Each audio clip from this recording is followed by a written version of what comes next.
অপরাজিত আকাশ এক সংগ্রামের মহাকাব্য। অধ্যায় ১ রবীন্দ্রনগরের সেই অভিশপ্ত সন্ধ্যা। চুঁচুড়ার রবীন্দ্রনগরে তখন আকাশদের খুব সুখের সংসার ছিল। বাবা অসীমবাবু ছিলেন পরিবারের প্রধান স্তম্ভ। আকাশ তখন নেহাতেই ছোট। বাবার হাত ধরে গঙ্গার ঘাটে বেড়ানো আর মেলায় যাওয়ার দিনগুলো ছিল স্বপ্নের মতো। কিন্তু এক কালো রাতে সব শেষ হয়ে গেল। রাজনৈতিক রেষারেষি বা ব্যক্তিগত শত্রুতায় অসীমবাবুকে নৃশংসভাবে খুন করা হল। সেই দিন শুধু একজন মানুষ মারা যাননি, একটা সাজানো বাগান শুকিয়ে গিয়েছিল। মা গীতা দেবী আর দিদি পূজা ডলি বুঝে উঠতে পারছিলেন না কিভাবে এই পরিস্থিতি সামাল দেবেন। চারদিকে শুধু হাহাকার, আতঙ্ক। সেই ভিটে ছেড়ে তাদের চলে আসার সিদ্ধান্ত নিতে হল, কারণ সেখানে নিরাপত্তা ছিল না। রক্তমাখা স্মৃতিগুলো পেছনে ফেলে তারা অনিশ্চিত ভবিষ্যতের দিকে পা বাড়ালেন। অধ্যায় ২ মামার বাড়ির স্নেহের ছায়া ও নতুন শুরু। মা গীতা দেবী যখন দুই সন্তানকে নিয়ে বৈদ্যবাটি রাজার বাগানে এসে পৌঁছালেন, তখন তাদের অবস্থা ছিল বিধ্বস্ত। কিন্তু সেই ঘোর বিপদে ভগবানের আশীর্বাদের মতো এগিয়ে এলেন আকাশের মামাবাড়ির সবাই। তারা শুধু থাকার জায়গাটুকুই দেননি, বরং মা গীতা দেবীকে মানসিকভাবে শক্তি জুগিয়েছিলেন, যাতে তিনি আবার উঠে দাঁড়াতে পারেন। মামা, মামি আর দাদু দিদিমা আকাশ আর ডলিকে নিজেদের সন্তানের মতো আগলে রেখেছিলেন।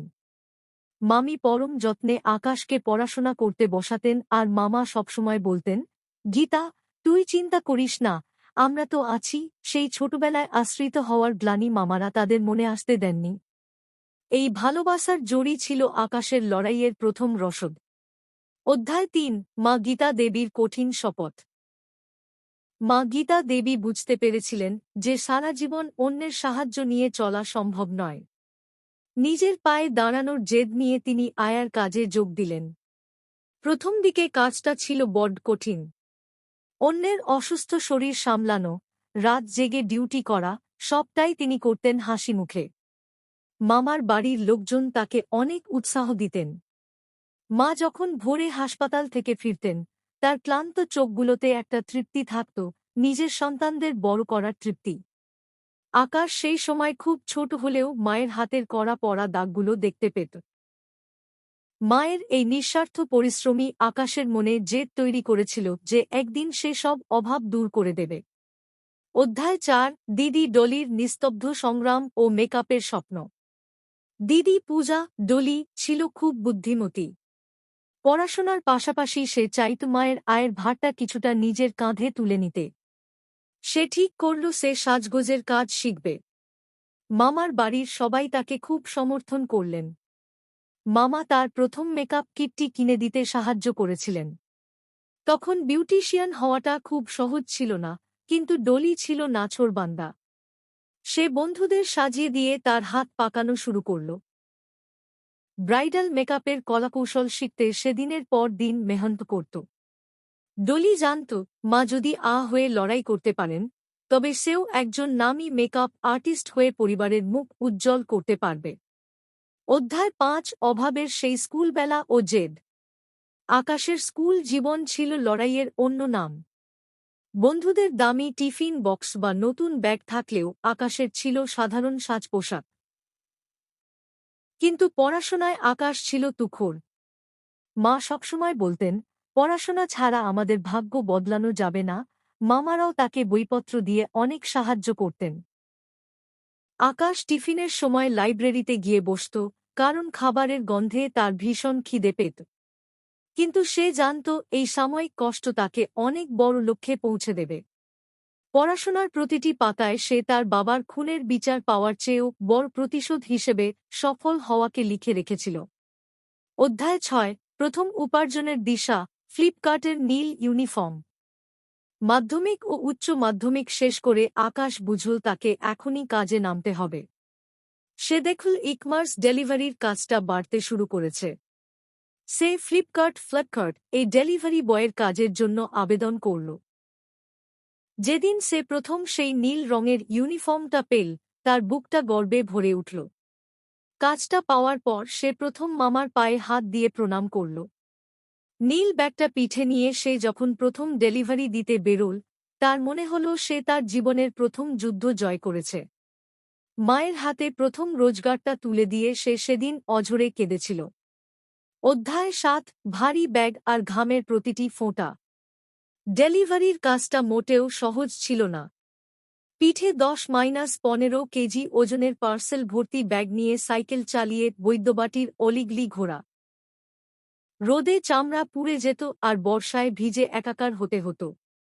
অনেক সময় গ্রাহকরা দেরি হওয়ার জন্য কটু কথা বলতেন, কিন্তু আকাশ হাসিমুখে সব সইত।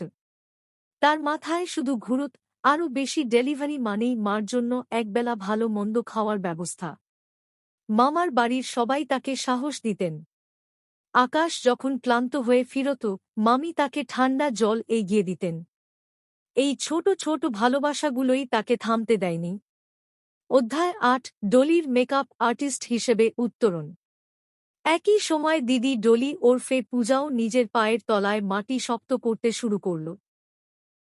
পাড়ার এক দিদির বিয়ের কোণে সাজানোর দায়িত্ব পাওয়ার পর তার কপাল খুলে গেল। সেই কনের সাজ দেখে সবাই ধন্য ধন্য করতে লাগল। ধীরে ধীরে মেকআপ আর্টিস্ট পূজার নাম ছড়িয়ে পড়ল বৈদ্যবাটি রাজারবাগান এলাকায়। ডলি বুঝল যে গুণ থাকলে অবহেলা করা যায় না। সে এখন আর শুধু মামার বাড়ির আশ্রিত মেয়ে নয়, সে এখন এক স্বনির্ভর নারী। দিদি আর ভাই যখন রাতে সারাদিনের রোজগার এক জায়গায় করে মায়ের হাতে দিত, মা গীতা দেবী খুশিতে কেঁদে ফেলতেন। অধ্যায় ৯, লাল বাইক, সাফল্যের প্রথম গতিরং। সাইকেল চালিয়ে আকাশ আর কুলিয়ে উঠতে পারছিল না। কাজের পরিমাণ বাড়ছিল, কিন্তু সাইকেলে বেশি দূরে যাওয়া সম্ভব ছিল না। তিল তিল করে জমানো টাকা আর কিছুটা কিস্তিতে সে কিনল এক ঝকঝকে লাল রঙের গ্ল্যামার বাইক।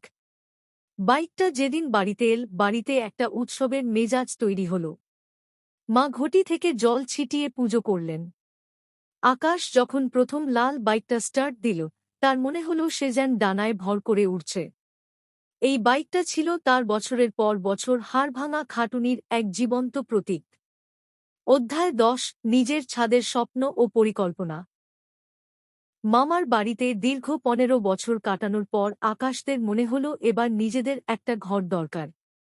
মামার বাড়ির সবাই খুব ভালো হলেও মা চাইতেন নিজের একটা জায়গা হবে যেখানে অসীমবাবুর স্মৃতি নিয়ে শান্তিতে কাটানো যাবে। আকাশ, মা আর দিদি তিনজনে মিলে রাজার বাগানেই একটা ছোট জমি দেখার কাজ শুরু করল। অনেক খোঁজাখুঁজির পর এক চিলতে জমি ঠিক হল। শুরু হল এক নতুন লড়াই, নিজেদের মাথার ওপর ছাদ বানানোর স্বপ্ন। জমানো প্রতিটি পয়সা এবার ইট আর সিমেন্টে রূপান্তর হওয়ার জন্য প্রস্তুত হল। অধ্যায় ১১, নিজের হাতে ঘর গাঁথা। বাড়ি তৈরি শুরু হল। আকাশ নিজেই অনেক সময় ডেলিভারির কাজ শেষ করে এসে মিস্ত্রিদের সাথে ইট আর বালি বইত। খরচ বাঁচাতে সে নিজেই অনেকটা পরিশ্রম করত। দিদি ডলি তার মেকআপের সবটুকু রোজগার বাড়ির পেছনে ঢালল। মা আয়ার কাজ করে যা পেতেন সবটাই চলে যেত বাড়ির কাজে। মামার বাড়ির লোকেরাও অনেক সময় তদারকি করে সাহায্য করতেন। প্রতিটি ইট ছিল আকাশের ঘাম আর মায়ের চোখের জলের সাক্ষী। তারা জানত এই ঘরটা শুধু বাড়ি নয়, এটা তাদের ঘুরে দাঁড়ানোর এক ইশতেহার। অধ্যায় ১২, গৃহপ্রবেশ, অন্ধকার থেকে আলোর পথে। অবশেষে বাড়িটা সম্পন্ন হল। ২০২৫ সালের শেষের দিকে তারা নিজেদের বাড়িতে প্রবেশ করল। যে মা ১৫ বছর আগে চুঁচুড়া থেকে এক কাপড়ে পালিয়ে এসেছিলেন, আজ তিনি নিজের বাড়ির মালকিন। বাড়ির নাম রাখা হল অসীমাঞ্জলি। গৃহপ্রবেশের দিন আকাশ প্রথম মায়ের ঘরে একটি এসি লাগিয়ে দিল। মা যখন সেই ঠান্ডায় শান্তিতে ঘুমালেন, আকাশের মনে হল তার জীবন ধন্য। মামার বাড়ির সবাই সেই দিনটা খুব আনন্দ করে পালন করেছিলেন। চুঁচুড়া থেকে বৈদ্যবাটি পথটা ছিল দীর্ঘ এবং বন্ধুর, কিন্তু শেষটা হল এক রাজকীয় জয়ের মতো। অধ্যায় ১৩, মধ্যবিত্ত জীবনের পূর্ণতা ও বিলাসিতা। ২০২৬ সাল আস্তে আস্তে আকাশের ঘর পরিপূর্ণ হয়ে উঠল। বাঙালির ঘরে যা যা বিলাসিতা থাকে, বড় স্মার্ট টিভি, নতুন ঝকঝকে ফ্রিজ, আধুনিক রান্নাঘর, সবই আকাশ জোগাড় করে দিল। মা গীতা দেবী আজ আয়ার কাজ করেন ঠিকই, কিন্তু এখন তা অভাবের জন্য নয়, নেশার জন্য। দিদি ডলি এখন এলাকার সেরা মেকআপ আর্টিস্ট। তাদের বাড়িতে এখন এসির ঠান্ডা বাতাস বয়, টিভিতে আনন্দ অনুষ্ঠান চলে। যারা একসময় তাদের করুণা করত, তারা এখন অবাক হয়ে এই তিনজনের লড়াই দেখে। আকাশ বোঝে পরিশ্রমী হল শ্রেষ্ঠ জাদুকর। অধ্যায় 14, মায়ের অবিরত সংগ্রাম ও মর্যাদা। মা গীতা দেবী আজও সকালে ঘুম থেকে উঠে সংসারের সব কাজ করেন। তারপর হাসপাতাল বা রুগীর বাড়িতে আয়ার কাজে যান। তার কাছে কর্মেই ধর্ম। আকাশ যখন তার লাল বাইকে করে মাকে কাজে পৌঁছে দেয়, তখন পাড়ার লোকজন সম্মান জানিয়ে সরে দাঁড়ায়। মা এখন শুধু একজন মা নন, তিনি এলাকার এক উদাহরণ। অনেক অসহায় নারী তার কাছে আসে পরামর্শের জন্য। আকাশ মায়ের এই সম্মান দেখে গর্ববোধ করে। মায়ের হাতের সেই কড়া পরা দাগগুলোই আজ আকাশের কাছে সবথেকে দামি অলংকার। অধ্যায় 15, মেকআপ আর্টিস্ট ডলির আকাশছোঁয়া পরিচিতি। পূজা ওরফে ডলি এখন শুধু বৈদ্যবাটিতে সীমাবদ্ধ নেই। অনেক দূরদূরান্ত থেকে কনেরা আসে ডলির কাছে সাজার জন্য। তার একটা ছোট মেকআপ স্টুডিও হয়েছে। সেখানে সে আরও কয়েকটা মেয়ের কর্মসংস্থানের ব্যবস্থা করেছে। দামি দামি কসমেটিক্স আর মেকআপ ব্রাশে তার টেবিল এখন সাজানো থাকে। দিদি তার সাফল্যের অনেকটা ভাগ আকাশকে দিতে চায়, কারণ আকাশ সবসময় দিদির পাশে ঢাল হয়ে দাঁড়িয়েছে। ভাইবোনের এই একতা তাদের সাফল্যের মূল চাবিকাঠি। অধ্যায় 16, আকাশের দৈনন্দিন রুটিন ও সততা। 2026 সালেও আকাশ তার ফ্লিপকার্টের কাজ ছাড়েনি।